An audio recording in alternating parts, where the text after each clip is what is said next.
یہ منظر راجپوت مینشن کا تھا، جہاں رضوان صاحب بے صبری سے دروازے کے باہر اپنی بیٹی انان کو کندھے سے لگائے چکر کاٹ رہا تھا، کیونکہ اندر ان کی کل کائنات، ان کی بیوی، ان کی اولاد کو جنم دے رہی تھی، جبکہ حیام صوفے پہ بیٹھی اپنی گڑیا سے کھیل رہی تھی۔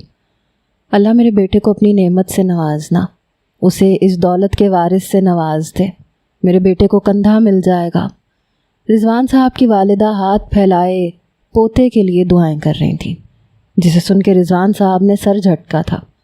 رخسار بیگم سے ان کی پسند کی شادی تھی، جس پہ ان کے بھائی اور والد کو کوئی اعتراض نہیں تھا، لیکن ان کی بہن کو تھا، جو اپنی نند کو بھابھی بنانا چاہتی تھی، اور ان کے بعد رضوان صاحب کی والدہ کو اعتراض تھا، کیونکہ ان کی بیٹی کو سسرال میں شرمندگی اٹھانی پڑی۔ یہ ان کی سوچ تھی، ورنہ کسی نے بھی اس بات کو انا کا مسئلہ نہیں بنایا تھا۔ اور جب رضوان صاحب کی 2 بیٹیوں کی پیدائش ہوئی تو سغرا بیگم کو ان سے نفرت کرنے کا بہانہ مل گیا۔ حالانکہ ان کے خاندان میں بیٹی پیدا ہونا خوشی کی بات سمجھا جاتا تھا، وہ تنگ سوچ کے مالک نہیں تھے، لیکن شاید رخسار ان کی پسند کی بہو نہیں تھی، اسی لیے انہیں بیٹیوں کے تانے دیے جاتے تھے، اور زیادہ تانے اس بات پہ دیے جانے لگے کہ جیٹھانی کے ماشاءاللہ سے 4 بیٹے ہیں، کیونکہ وہ خاندانی ہے، جس بات پہ رخسار بیگم کو بہت سی تلخ باتوں کا سامنا کرنا پڑا۔ لیکن شکر تھا کہ رضوان صاحب ان سے بے پناہ محبت کرتے تھے اور ہر مشکل وقت میں ان کے ساتھ ہوتے تھے۔ ابھی بھی وہ اپنی بیگم کی خیریت کی دعائیں مانگ رہے تھے کہ اسی وقت دائی کمرے سے باہر آئی۔ مبارک ہو، جڑواں بیٹیاں ہوئی ہیں۔ رضوان صاحب کی تو خوشی کا کوئی ٹھکانہ نہیں تھا، انہوں نے خوشی سے انان کو سینے میں بھینچ لیا۔ میں اپنی بیوی اور بچیوں کو دیکھ سکتا ہوں؟ رضوان صاحب نے بے صبری سے کہا۔ جی بیٹا دیکھ لیں۔ وہ سائڈ پہ ہو گئیں تو وہ جلدی سے اندر داخل ہو گئے۔ وہ اندر داخل ہوئے تو ان کی نظر روتی ہوئی رخسار بیگم پہ پڑ گئی، تو وہ جلدی سے ان کے پاس پہنچے۔ کیا ہوا؟ درد ہو رہا ہے؟ انہوں نے فکر مندی سے استفسار کیا تو وہ اور شدت سے رونے لگی۔ مجھے بتائیں رخسار، کیا مسئلہ ہے؟ آپ ڈرا رہی ہیں مجھے، انہوں نے بے بسی سے کہا تو رخسار بیگم نے بچیوں کی طرف اشارہ کیا۔ رضوان، میں نے بہت دعائیں مانگی تھیں کہ خدا مجھے بیٹا عطا کرے، بہت منتیں مانگی تھی، لیکن کچھ نہیں ہوتا۔ بیٹیاں رحمت ہوتی ہیں اور رب کی رحمت کی ناشکری نہیں کرنی چاہیے۔ اتنے جوڑے اس رحمت کو بھی ترس رہے ہوتے ہیں، آپ کیسی باتیں کر رہی ہیں؟ رضوان صاحب نے انہیں ٹوکتے ہوئے کہا۔ لیکن اماں جی اور باجی، رضوان وہ مجھ سے نفرت کریں گی، انہوں نے اپنی نم پلکیں اٹھا کے کہا تو رضوان صاحب ہولے سے مسکرا دیا۔ جب میری یہی بیٹیاں بیٹوں سے بڑھ کے باپ کا نام روشن کریں گی تب فخر کریں گی وہ، لیکن آپ کو صبر کرنا ہوگا، اور محبت ہے نا آپ کے لیے، انہوں نے عقیدت سے ان کا ماتھا چومتے ہوئے کہا تو وہ ہولے سے مسکرا دی۔ لائیں دکھائیں مجھے میرے شیر بچے، رضوان صاحب نے اپنی بچیوں کی طرف اشارہ کیا تو رخسار بیگم نے اٹھ کے بچیاں ان کی گود میں پکڑا دی تو وہ حیران رہ گئے۔ وہ جڑواں تھیں لیکن ایک دوسرے سے بالکل بھی نہیں ملتی تھیں۔ ایک ٹکر ٹکر انہیں دیکھ رہی تھی، اس کی آنکھیں ہنی کلر کی تھیں جبکہ دوسری آنکھیں بند کیے ہوئے تھی۔ رضوان صاحب نے ایک کے کان میں اذان دی تو ساتھ والی نے آنکھیں کھولی، اس کی آنکھیں گہرے نیلے رنگ کی تھیں جسے دیکھ کے سمندر کا سا گمان ہوتا تھا، لیکن وہ کافی ایٹیٹیوڈ والی تھی۔ جب اس نے رضوان صاحب کو دیکھ کے اپنی نظر ادھر ادھر گھمائی، پھر رخ پھیر کے آنکھیں بند کر کے دوبارہ سے سو گئی۔ اس پہ رضوان صاحب کا کہا بے ساختہ تھا۔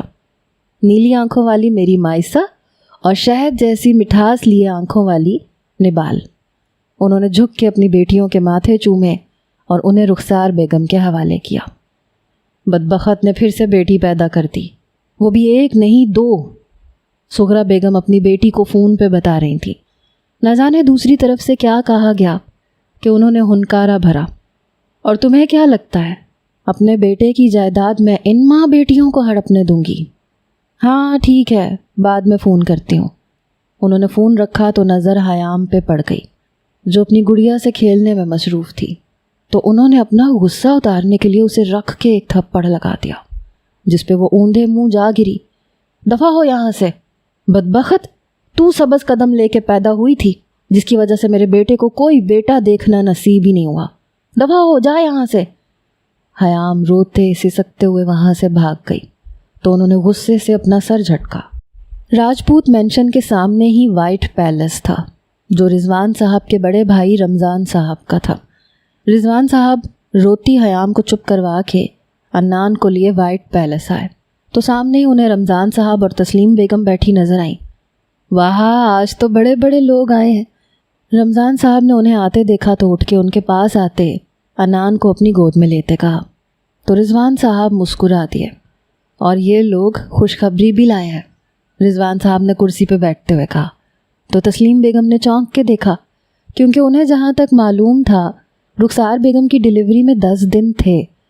پھر کیسی خوشخبری؟ اللہ مبارک کرے بھائی، کیسی خوشخبری؟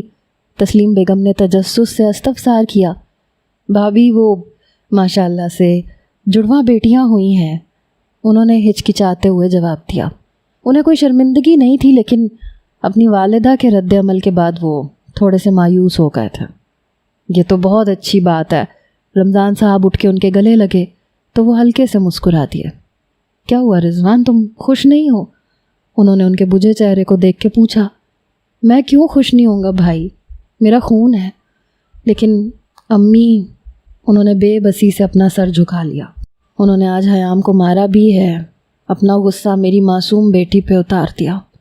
انہوں نے سر جھکائے جواب دیا تو رمضان صاحب نے تعصب سے سر جھٹکا۔ یہ چھوڑیں بھائی، مجھے یہ بتانا بھی آپ نے گوارا نہیں کیا، کیا سوچ رہی ہوگی میری چھوٹی دیورانی کہ مجھے اس کا احساس تک نہیں؟ اور ماں جی کی ٹینشن نہ لیں، میں کسی بہانے انہیں ادھر لے آؤں گی یا پھر رخسار کو اپنے پاس لے آؤں گی، تسلیم بیگم نے کہا تو رمضان صاحب نے بھی ان کی بات سے اتفاق کیا۔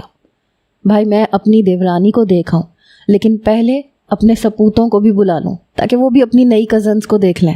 حسام، فاتن، دانیال، بسام، بیٹا جلدی آؤ، تم لوگوں کی نئی کزنز آئی ہیں۔ تسلیم بیگم نے لاؤنج میں آتے اپنے چاروں بیٹوں کو آواز لگائی۔ ان سے اپنی خوشی سنبھل نہیں رہی تھی۔ دل میں چپکے سے مانگی ہوئی دعا یوں قبول ہوگی انہیں یقین نہیں تھا۔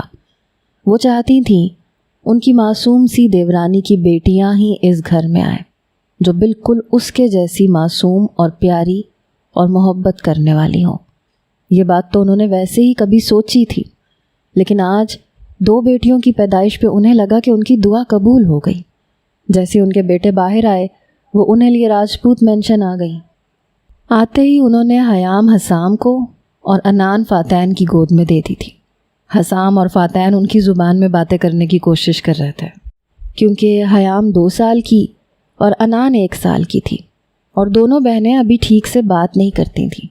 حیام کی توتلی آواز کی باتیں پھر بھی سمجھ میں آ جاتی تھیں، لیکن عدنان کی بالکل نہیں آتی تھیں۔ وہ انہیں لیے سیدھا رخسار بیگم کے روم میں آئیں، جو نبال کو گود میں لیے پیار کر رہی تھیں، اور مائسہ سوئی ہوئی تھی۔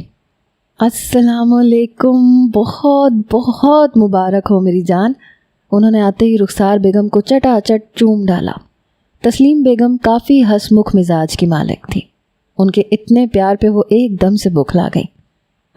خیر مبارک، رخسار بیگم نے ہلکی سی آواز میں کہا تو انہیں اندازہ ہو گیا کہ ان کی ساس صاحبہ ضرور کچھ کہہ کے گئی ہوں گی۔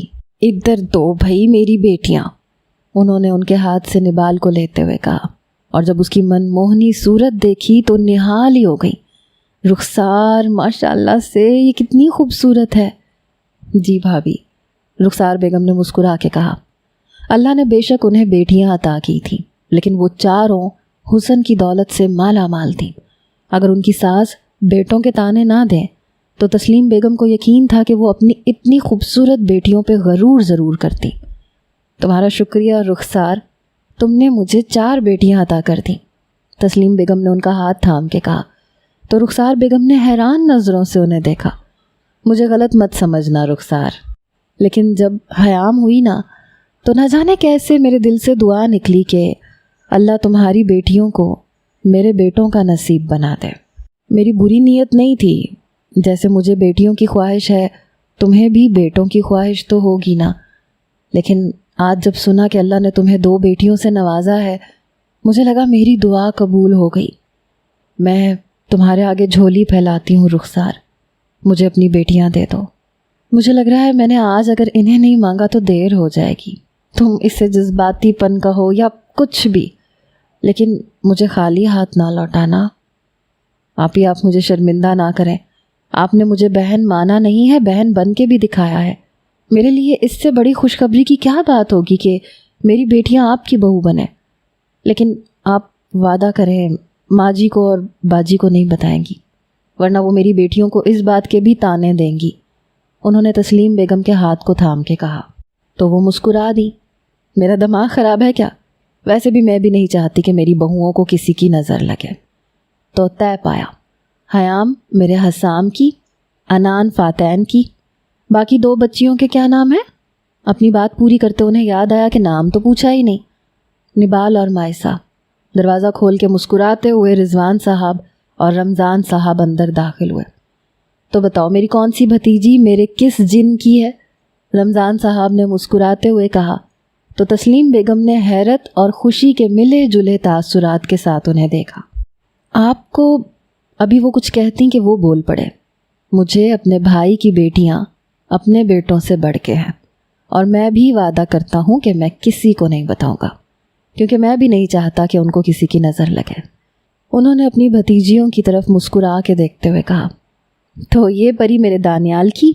نبال کو دانیال کے ہاتھوں میں دیتے ہوئے کہا جو وہیں بیڈ پہ بیٹھا تھا۔ نبال کے گود میں آتے ہی دانیال نے اسے چٹا چٹ چوم ڈالا۔ یہ باربی میری ہے جیسے حسام اور فاتین کی؟ دانیال نے حسام اور فاتین کی طرف اشارہ کر کے کہا جو اپنی اپنی گڑیا کو لے کے کھڑے تھے اور ہمیشہ خود ہی ان کے ساتھ کھیلتے تھے۔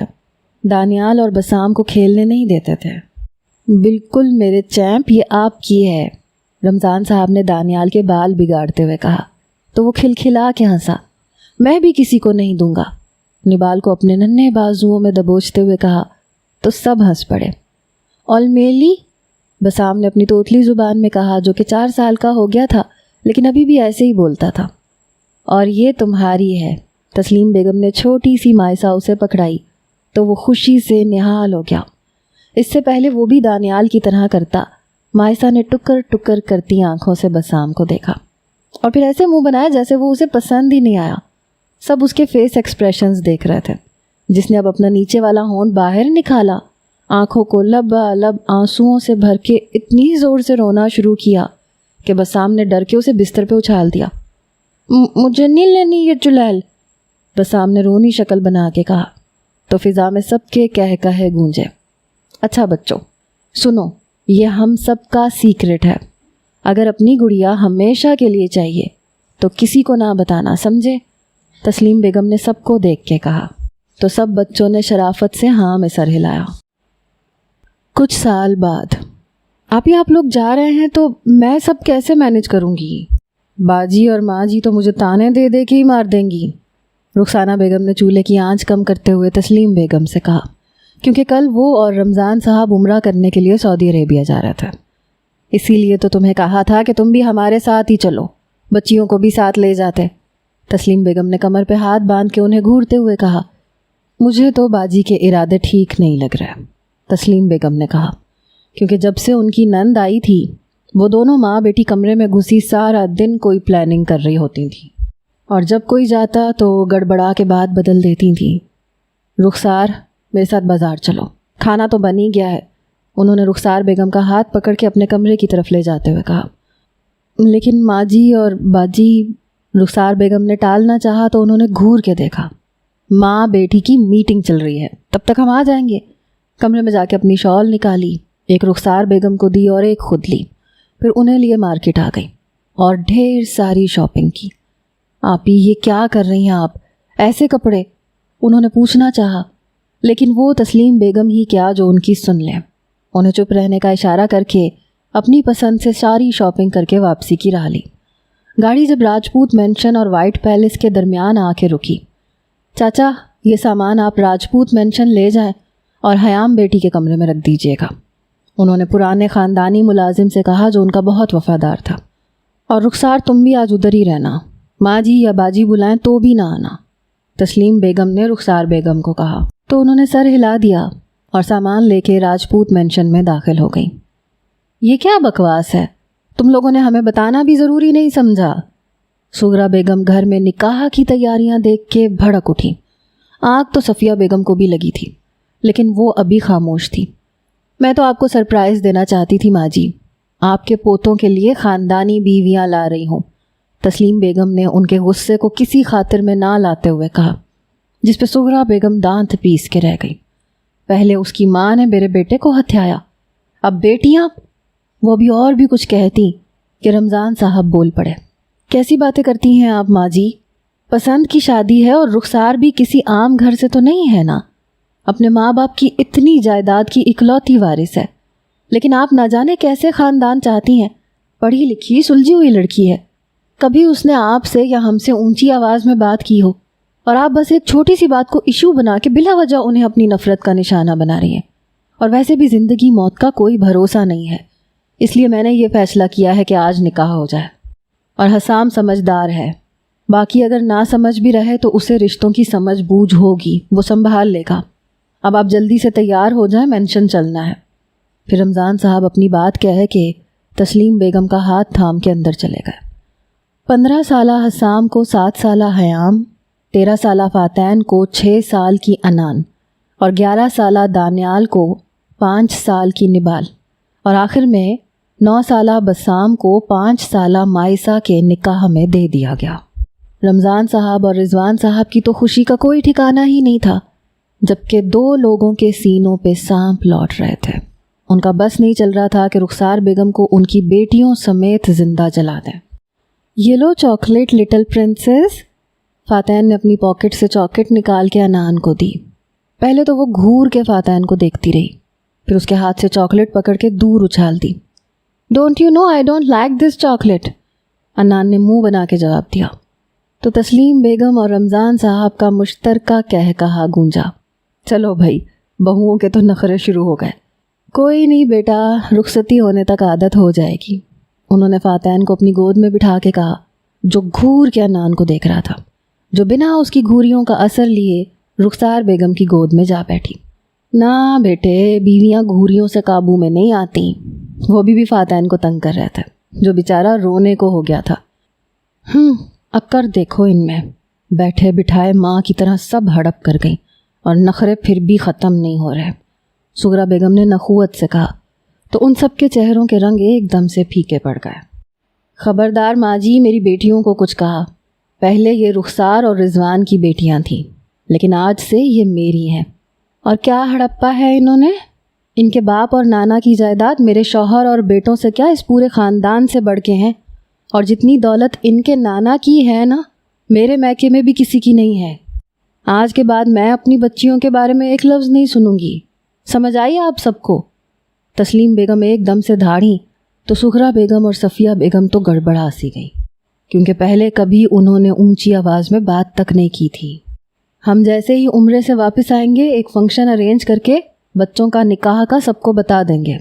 انہوں نے جیسے بات ہی ختم کر دی۔ چلیں بھائی صاحب، فلائٹ کا ٹائم ہو گیا ہے، رضوان صاحب نے آ کے کہا، تو تسلیم بیگم اور رمضان صاحب کھڑے ہو گئے۔ ماں جی، وہ آپ کی ہی پوتیاں ہیں، اور اب ان سے آپ کا رشتہ اور گہرا ہو گیا ہے، اس رشتے کی خاطر ہی بچیوں سے پیار سے بات کر لیا کریں، رمضان صاحب نے سغرا بیگم کو گلے لگاتے ہوئے کہا، جس پہ وہ ہنکارا بھر کے رہ گئیں۔ تسلیم بیگم بچوں سے مل کے گاڑی میں بیٹھ گئیں۔ آپ ہی میں بھی ساتھ آتی، لیکن بسام کی طبیعت ٹھیک نہیں لگ رہی مجھے، اور وہ باجی اور ماں جی کے پاس بھی نہیں جاتا، تو میں نے سوچا رضوان کے ساتھ جا کے اسے ڈاکٹر کو دکھا لاؤں۔ رخسار بیگم نے کھڑکی سے منہ اندر کر کے تسلیم بیگم سے کہا، تو وہ مسکرا دیں۔ ٹھیک کیا، ویسے بھی بچیوں اور بچوں کو اکیلے ان کے ساتھ چھوڑنا ویسے بھی ٹھیک نہیں ہے، آج تو دونوں ہیں بھی غصے میں۔ انہوں نے مسکراتے ہوئے کہا تو رخسار بیگم بھی مسکرا دی۔ رمضان صاحب کے بیٹھتے ہی وہ ایئرپورٹ کی جانب روانہ ہو گئے۔ ابھی انہیں گئے ہوئے کچھ ہی وقت ہوا تھا کہ رضوان صاحب کو کسی کی کال آئی، جسے سن کے وہ ایک دم صوفے پہ ڈھہ سے گئے۔ کیا ہوا، سب ٹھیک تو ہے؟ رخسار بیگم نے ان کی حالت دیکھ کے جلدی سے استفسار کیا۔ بھائی صاحب کی گاڑی کا ایکسیڈنٹ ہو گیا اور وہ دونوں موقع پہ جاں بحق ہو گئے۔ خوشی والے گھر میں اب ماتم کی صفیں بچ چکی تھیں۔ یہ ان کی وفات کے کچھ دن بعد کا منظر تھا، جب سغرا بیگم اپنے کمرے سے تن فن کرتی ہوئی باہر آئیں۔ حسام لوگ بھی راجپوت مینشن میں ہی ٹھہرے ہوئے تھے۔ سغرا بیگم جیسے ہی باہر آئیں، انہیں سامنے مائسہ نظر آئی۔ ابھی وہ جا کے اسے تھپڑ مارتی کہ حیام آگے آ گئی. دادی میری بہن کو مت مارنا. جس پہ سغرا بیگم نے حیام کو دھنک کے رکھ دیا. تو منحوس اپنے سبز قدم لے کے دنیا میں آئی تھی, آج میرے پوتے کی زندگی میں آئی تو اس سے اس کے ماں باپ چھین لیے. انہوں نے حیام کو دھکا دیا تو اس کا سر ٹیبل سے لگا. رضوان صاحب اور رخسار بیگم اوپر والے پورشن میں بسام اور دانیال کو سلا رہے تھے, جن کا رو رو کے برا حال تھا. حیام سے وہ اس لیے بھی زیادہ نفرت کرتی تھی کیونکہ وہ دیکھنے میں رخسار بیگم کی کاپی لگتی تھی. جب فاتحین نے آگے بڑھ کے حیام کو اٹھانا چاہا تو حسام نے اس کا ہاتھ پکڑ کے روک لیا. اتنے دنوں میں سغرا بیگم اور صفیہ بیگم نے اسے ان کے خلاف کرنے میں کوئی کسر نہیں چھوڑی تھی. یہ منظر حیام نے بھی اپنی نم ہوتی آنکھوں سے دیکھا تھا. وہ بچی تھی لیکن اتنی بھی نہیں کہ نکاح کا مطلب نہ سمجھتی ہو. جب فاتحین کا ہاتھ چھوڑ کر حسام ان کی جانب بڑھا اور حیام کو نیچے سے اٹھا کے اس کے خون نکلتے زخم پہ اپنی ہتھیلی رکھ دی, جس پہ حیام کے منہ سے سسکی نکلی. دادی میرے ماں باپ کی موت ایسے ہی لکھی تھی, حیام کا اس میں کوئی قصور نہیں ہے. اگر آپ کو لگتا ہے تب بھی مجھے فرق نہیں پڑتا, کیونکہ میری ماں کو یہ بہنیں اپنے بیٹوں سے بھی زیادہ عزیز تھیں. یہ سبز قدم ہو یا بدبخت ہو, مجھے اور میرے بھائیوں کو دل و جان سے قبول ہیں.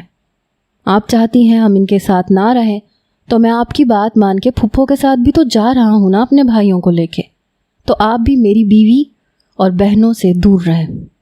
حسام نے تحمل سے اپنی بات کہہ کے فاتحین کو فرسٹ ایڈ باکس لانے کا کہا اور حیام کی پٹی کی جو مسلسل ہچکیوں سے رو رہی تھی. حیام کی آنکھوں سے گرتا ہر آنسو حسام کو اپنے دل پہ گرتا محسوس ہو رہا تھا, لیکن وہ نہیں چاہتا تھا کہ وہ ان کی زیادہ سائیڈ لے جس سے دادی اور پھپھو ان کے خلاف ہو جائے. وہ نہیں چاہتا تھا کہ ان کا بچپن نفرت کی بھینٹ چڑھ جائے.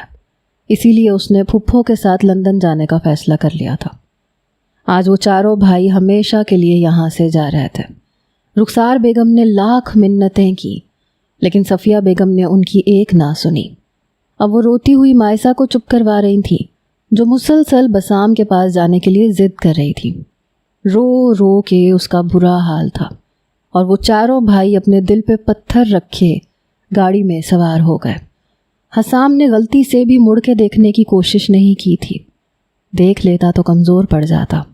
وہ لڑکی تو پیدا ہوتے ہی اس کے دل میں آ سمائی تھی, اور جب اس کی ماں نے اسے اس کے نام سے منسوب کیا تو وہ اسے سارے جہان سے عزیز ہو گئی تھی.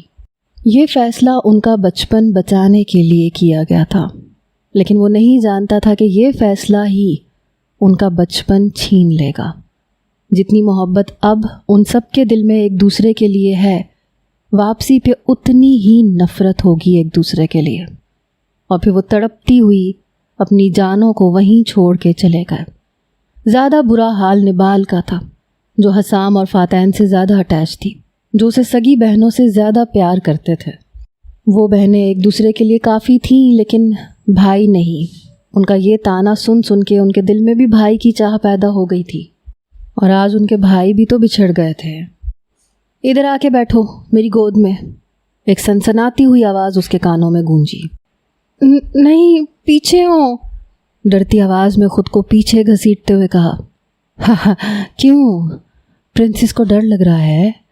خباثت سے کہا لگا کے اس کے جسم کو چھونا چاہا جو تھر تھر کانپ رہی تھی. میں نہیں ہوں پرنسس, ڈونٹ ٹچ می, ایک دم چلا کے کہا, جس پہ سامنے والے نے اس کا منہ اپنے ہاتھوں میں دبوچ لیا.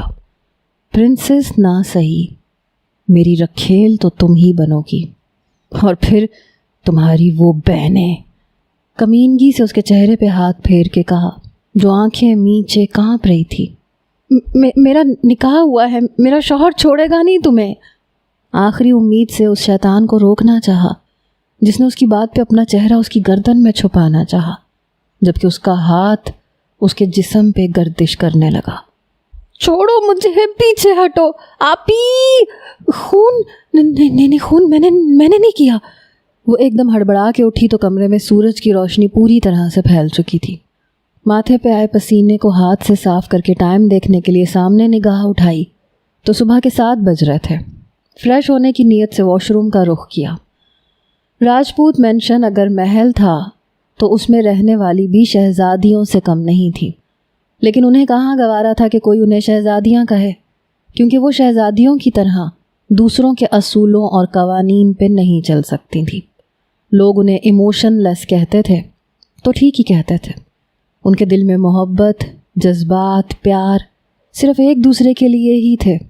باقی دنیا کیا سوچتی ہے، کیا کرتی ہے، انہیں پرواہ نہیں تھی۔ لیکن ظالموں اور مجرموں کے لیے وہ سفاک تھیں۔ ہر گزرتے سال نے جیسے کسی کی واپسی کی امیدوں کو توڑا تھا، ویسے ہی ان کی سنگ دلی کو مضبوط کیا تھا۔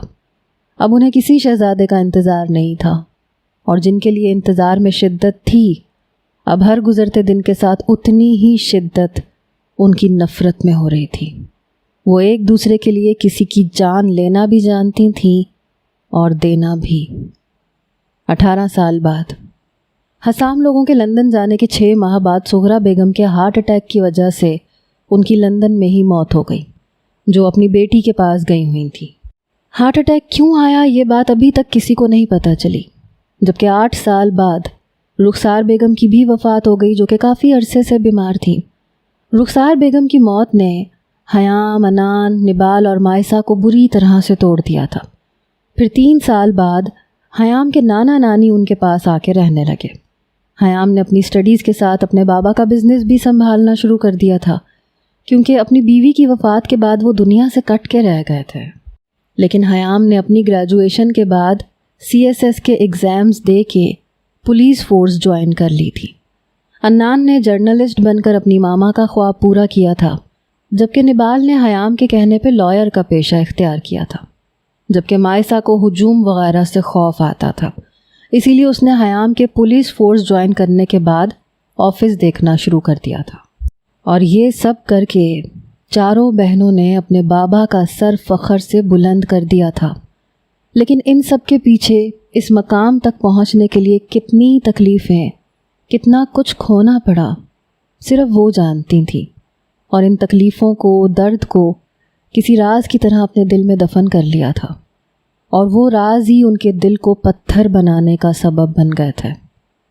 آج کب تک تم سب فری ہوگی؟ رضوان صاحب نے بریک فاسٹ کرتی ہوئی اپنی بیٹیوں کو دیکھ کے استفسار کیا۔ میری آج DIG کے ساتھ میٹنگ ہے، شام 4 بجے تک، پتہ نہیں کب تک اس سے فری ہوں۔ اس کے بعد ارحم کسی کیس پہ کام کر رہا ہے تو اسے ہیلپ چاہیے، تو اس کا کیس مجھے اسٹارٹ سے اسٹڈی کرنا پڑے گا۔ 9-10 بج جائیں گے۔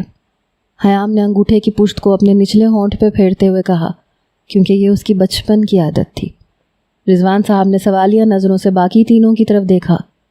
میرا شام 7 بجے لائیو شو ہے، جس میں 2 مخالف پارٹیوں کے ممبران کا انٹرویو ہوگا۔ میرا کنفرم نہیں ہے کب تک فری ہوں۔ انان نے کندھے اچکا کے کہا، میں کورٹ سے جلدی فری ہو جاؤں گی، لیکن اس کے بعد میرا شاپنگ کا پلان ہے۔ نبال نے اپنی نانوں کی طرف دیکھ کے کہا، جو اس کے اس پیشے کے بہت خلاف تھیں۔ وجہ کچھ خاص نہیں تھی، انہیں بس لائرز پسند نہیں تھے، اور وہ نہیں چاہتی تھیں کہ نبال یہ پیشہ اختیار کرے۔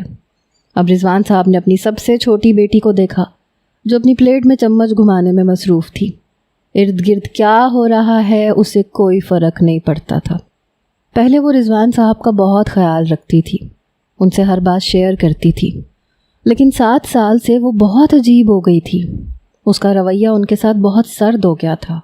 وہ جب ان کی طرف دیکھتی تو انہیں اس کی آنکھوں میں شکوہ، درد، تکلیف اور خود کے لیے خالی پن نظر آتا تھا، لیکن وہ سمجھ نہیں پاتے تھے کہ ایسا کیا ہوا ہے، وہ کیوں ان سے ناراض ہے۔ مائسہ، آپ کب فری ہوگی بیٹا؟ انہوں نے نرمی سے اسے مخاطب کیا تو اس نے خالی خالی نظروں سے ان کی طرف دیکھا۔ نبال نے اپنی جڑواں بہن کے رویے پہ اپنے ہونٹ کو بے دردی سے کچلا۔ وہ تینوں اپنے احساسات اور شکوے چھپانے میں ماہر تھیں۔ وہ اپنے باپ کو تکلیف نہیں دینا چاہتی تھیں، لیکن مائسہ، اس کی آنکھیں یہ چھپانے میں ناکام ہو جاتی تھیں۔ وہ سرد نیلی آنکھیں خود میں چھپے راز اور تکلیف بیان کر جاتی تھیں۔ Not beta. I am a daughter, dear dad, and I don't know how long I'll be free. Did you have something to say to us or was it something to do?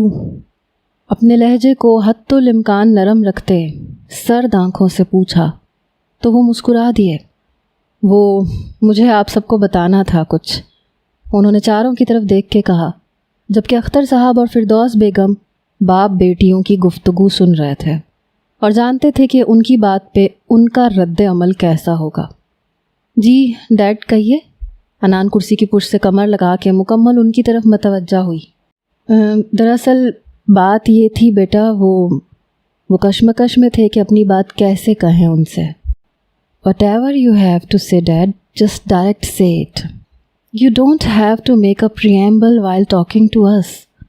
حیام نے نرم لہجے میں کہا تو انہیں تھوڑا سا حوصلہ ہوا۔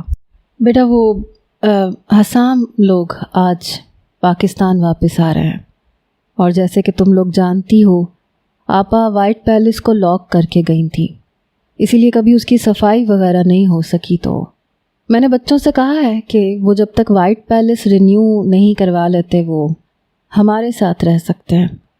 انہوں نے چاروں بیٹیوں کی طرف دیکھتے ہوئے کہا، لیکن ان کے چہرے پر اس بات سے کوئی تاثر ظاہر نہ ہوا کہ انہیں یہ بات کتنی ناگزیر گزری ہے یا نہیں گزری۔ کوئی بات نہیں ڈیڈ، جب آپ کہہ چکے ہیں تو ہمیں کوئی مسئلہ نہیں ہے، انان نے اپنے تاثرات چھپا کے کہا۔ یہ بات وہ چاروں پچھلے 1 مہینے سے جانتی تھیں۔ وہ جو دنیا کی خبر رکھتی تھیں تو اپنے سے جڑے رشتے سے کیسے بے خبر ہو سکتی تھیں؟ کب تک پہنچیں گے وہ لوگ؟ نبال جانتی تو تھی، لیکن اپنے بابا کا دل رکھنے کے لیے بات کو جاری رکھا۔ 6 بجے تک۔ میں نے کہا تھا کہ میں لینے آ جاؤں گا، لیکن دانیال نے منع کر دیا۔ ابھی تو بس وہ پہنچنے والے ہوں گے، انہوں نے مسکرا کے کہا، جبکہ دانیال کے نام پہ نفرت کی شدید لہر نبال کے وجود میں سرایت کر گئی۔ ٹھیک ہے ڈیڈ، ہم چلتے ہیں، آ کر ان سب سے مل لیں گے، نبال نے چیئر سے اٹھتے ہوئے کہا، تو اس کی تقلید میں وہ تینوں بھی اپنی جگہ سے اٹھی۔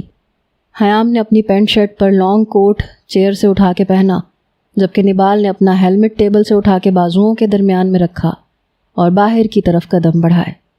حیام، انان اور مائسہ اپنی اپنی کارز میں بیٹھیں اور نبال نے ہیلمٹ پہن کے بائک اسٹارٹ کی۔